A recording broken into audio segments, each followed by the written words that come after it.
Ada pertanyaan langsung dari satu jamaah. Apa tanggapan Ustadz bagi orang yang punya pandangan yang penting semua jalan, jadi sifatnya STMJ, ya kan? Sholat tetap, maksiat jalan, ya kan? Bagaimana pandangan Ustadz? Yang pertama, justru ini menunjukkan tidak adanya konsistensi dalam beramal. Sebetulnya orang yang demikian itu orang bimbang, bukan konsisten. Sebetulnya orang yang demikian orang yang tidak punya pandangan, karena nggak punya pilihan hidup. Dan yang paling penting untuk digarisbawahi, ini poin pentingnya. Ini menunjukkan bahwa sesungguhnya orang-orang yang punya pola hidup demikian adalah orang-orang yang keadaan dirinya belum sehat, kurang sehat.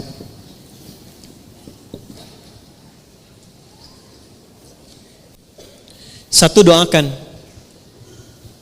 Karena yang seperti itu, kalaupun teman, didoakan dengan baik. Tapi tidak dijadikan semua apa yang disampaikan sebagai pertimbangan untuk mengambil keputusan. Ingat ya? Ya, saya ulangi lagi. Tidak semua yang disampaikan tidak dijadikan sebagai pertimbangan untuk mengambil keputusan. Karena kenapa? Dirinya saja belum bisa mengatur keadaan dirinya untuk konsisten pada kebaikan. Bagaimana dia bisa memberikan masukan yang baik pada orang lain? Nah, orang yang sehat, ketika dia mengerjakan sebuah amal soleh, maka ketika benar amal solehnya, amal soleh itu otomatis akan menggerakkan tubuhnya untuk mencegah dia berbuat salah. Saya contohkan begini.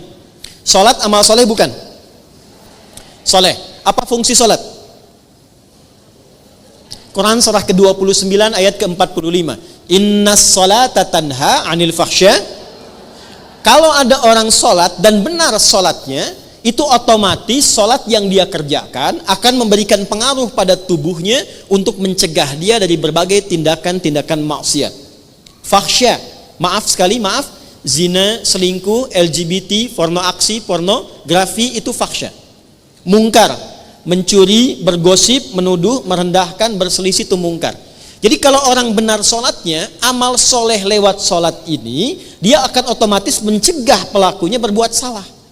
Jadi kalau ada orang sholat, tapi saat bersamaan dia berbuat maksiat, ini artinya ada yang belum tepat dikerjakan dalam sholatnya. Karena motivasi orang sholat itu adalah mendapatkan amal soleh agar tidak berbuat salah. Jadi mustahil ada STMJ, istilahnya salah itu. Sholat terus, maksiat jalan. Jadi kalau orang sholatnya terus, itu nggak mungkin ada maksiat. Maka apa yang terjadi? Yang sholat ketika sholatnya dikerjakan tidak membuat dia kemudian terhambat berbuat maksiat, maka kemungkinan besar satu, dia tidak sempurna dengan tujuan dan niat sholatnya. Makanya kata Nabi, yang diperbaiki sebelum mengerjakan amal soleh itu niatnya dulu. Niatnya benar nggak? Jadi kalau seseorang niatnya benar menunaikan sholat, itu otomatis nggak akan maksiat. Otomatis. Ibu kalau nggak percaya ya, kalau ada anak kurang baik, ya jangan naik level dulu. Usahakan konsisten sholatnya dulu, dimulai dengan subuh. Minta aja pada anak ibu, ya, minta kerjakan sholat konsisten 40 hari. Setelah itu terserah kamu. Tapi jamaah. Setelah itu terserah. Mau sholat silahkan, nggak sholat silahkan. Mau taat sama mama silahkan, nggak taat silahkan. Tapi mama minta 40 hari sholat aja dulu di masjid setiap hari, subuh sampai isya. Setelah hari ke-40, lihat apa yang terjadi. Saya punya pengalaman di Tripoli. Guru kami, seorang profesor, itu kedatangan orang tua menyampaikan pesan anak-anak kami 3 orang, itu sholatnya sulit luar biasa. Dipanggil dengan halus anak-anaknya, ya abnai, anak-anakku sini nak, katanya. Sekarang Syekh mau katakan, silahkan anak-anak mau nggak sholat silahkan, nggak taat sama mama silahkan, cuman minta satu dulu kerjakan, sholatlah selama 40 hari. Tunaikan berjamaah di masjid, setelah itu bebas mau ngapain aja. Hari ke-40, yang satu berubah jadi baik luar biasa. Jangankan maksiat, untuk berkata yang kurang pantas pun dia nggak punya kosakatanya. Yang kedua, naik turun, kadang baik, kadang tidak, kadang baik, kadang tidak. Yang ketiga, itu makin kacau. Dipanggil ketiganya, kata syekhnya, kamu yang pertama, kamu benar sholatnya 40 hari, dikerjakan dengan baik dan tidak kamu tinggalkan. Yang kedua, kamu kerjakan tapi kamu bolong-bolong, kadang dikerjakan, kadang tidak. Kadang dikerjakan, kadang tidak. Yang ketiga, kamu ngumpet-ngumpet padahal kamu nggak sholat. Ketiganya bingung lantas bertanya, kok Pak Kiai tahu katanya?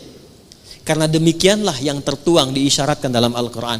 Tidak ada orang sholat konsisten kecuali merubah dia menjadi pribadi yang lebih baik. Maka tobatlah dua temannya tadi, keduanya menjadi lebih baik sampai sekarang mereka sahabatan dan menjadi ahli Al-Quran. Ya.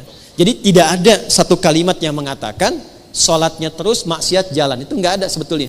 Kalau memang sholat yang ditunaikan sholat yang benar. Nah, untuk memperbaiki sholat kuncinya dua. Satu, izin, untuk memperbaiki sholat kuncinya dua. Satu, selalu bermohon kepada Allah untuk mendapatkan rahmatnya dalam sholat. Saya ulang ya, selalu bermohon kepada Allah untuk mendapat rahmat Allah dalam sholat. Itu ada di Quran surah ke-2 Al-Baqarah ayat 45 sampai 46. Sudah?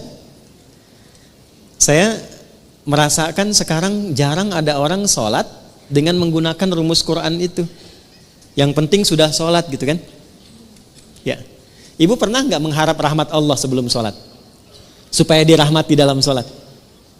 Pernah nggak? Ya? Coba deh. Makanya ibu masuk masjid ya. Kalau masuk masjid itu doanya apa? Allahumma ftahli abwaba. Ya Allah, mohon bukakan untukku pintu-pintu rahmatmu. Tuh ya. Mau masuk udah diajari oleh Nabi. Jadi sebelum masuk masjid, saat langkah kaki kanan itu dilakukan, minta apa? Rahmat. Masjid fungsinya untuk apa yang pokok? Sholat. Jadi masuk masjid, fungsi yang pokok untuk sholat. Sebelum sholat minta lu rahmat Allah. Nah, rahmat itu dibagi 3. Saya ulangi, rahmat dibagi 3. Nah, kalau suami ibu namanya Pak Rahmat, nanti ibu pulang ke rumah, papa dibagi 3. Udah, 1. Rahmat itu yang pertama solusi dari semua masalah hidup. Dah. Jadi kalau ibu sholatnya membawa motivasi itu, nanti ke bawah enak sholatnya. Pas sujud ingat, dengan suami ada masalah tuh ingat, minta solusi. Nangis, selesai. Walaupun belum ada solusi, tapi hati tenang. Dan itu mengantarkan pada setengah solusi. Sudah? Yang kedua, pelan-pelan, ampunan dari dosa. Ampunan dari dosa. Nah, di antara fungsi sholat yang paling pokok itu menggugurkan dosa-dosa. Makanya Allah ingin dari pagi ke siang ada dosa, gugur dosanya. Dari siang ke sore ada dosa, gugur dosanya. Makanya ketika diwafatkan dosanya sudah hilang, tinggal pulang dalam keadaan bersih, digambarkan dengan kain kafan yang putih. Nah, itu fungsi sholat. Cuma apakah setiap orang sholat ada yang ingat dosa atau tidak, itu poinnya. Makanya tadi kalau dia sholat mengingat maksiatnya, gugur maksiat, nggak akan maksiat lagi. Nggak akan maksiat lagi. Ya, dan banyak orang ketika sujud itu justru pulangnya dalam keadaan mulia. Betapa banyak pelaku dosa besar, justru cara pulang itu lewat sholat. Lewat sholat. Ada yang sujud, nggak bangun lagi. Insya Allah. Pengen begitu? Nanti zuhur ya, kan sekarang masih ada waktu tuh. Ada yang begitu tuh. Ya. Dan itu luar biasa indah. Ya, saya kan pernah cerita di sini juga kan. Ada seorang kakek, ini bukan ustadz bu. Saya ketemu orangnya. Itu orang sederhana, mungkin viral di langit tapi mungkin tak dikenal di dunia. Sederhana orangnya, nggak disebut kaya, biasa saja. Pakai kaos, cuma jagain masjid, azan. Hari Kamis itu, ba'da asar sedang puasa. Puasa sunnah loh. Di masjid nunggu buka. Cuman tiduran, merem-melek tuh. Diwafatkan di tempat yang beliau mengabdi, di masjid. Dalam keadaan puasa, ba'da asar menjelang maghrib, wafatnya cuman tiduran. Merem-melek, ngantuk, meninggal. Hati-hati tuh belakang tuh, merem-melek.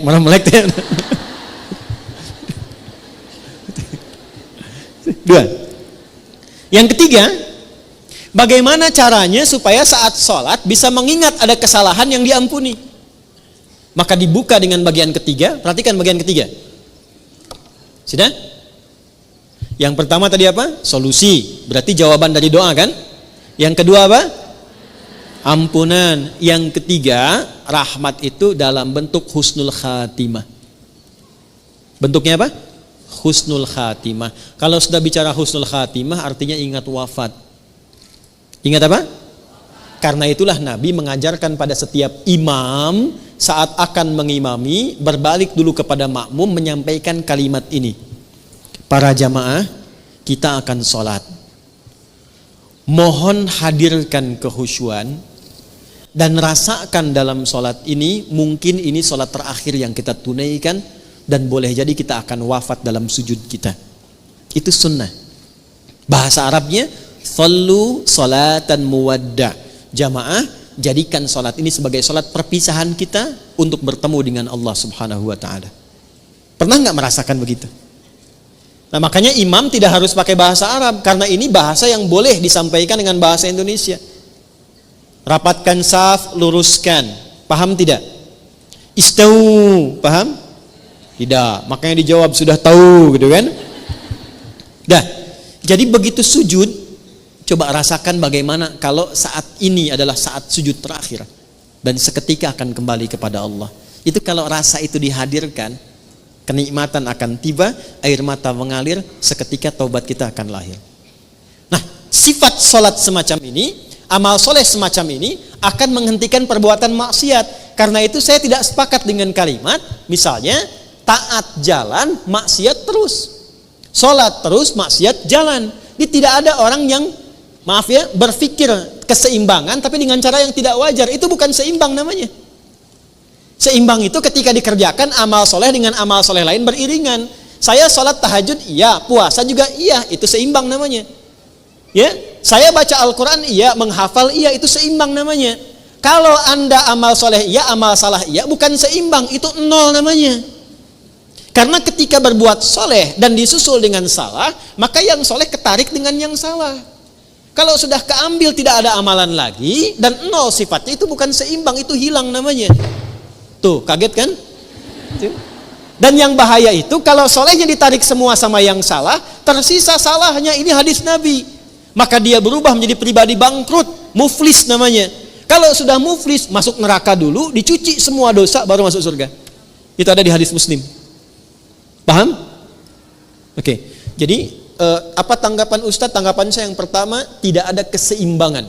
Sekali lagi, tidak ada balance antara amal soleh dan amal salah yang saat dilakukan dipandang sesuatu yang wajar dikerjakan secara bersamaan. Itu bukan keseimbangan, tapi itu sifat dari kerugian. Itu yang pertama.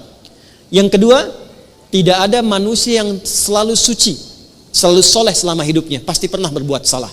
Maka orang terbaik adalah orang yang berusaha memperbanyak amal solehnya untuk menutupi salahnya, bukan menyeimbangkan antara soleh dan salah sehingga merasakan hidupnya sejalan bersamaan. Jelas ya? Jadi kalau salah itu ditutupi dengan yang soleh, bukan ingin dijadikan sebuah kesimpulan berjalan bersamaan, itu keliru.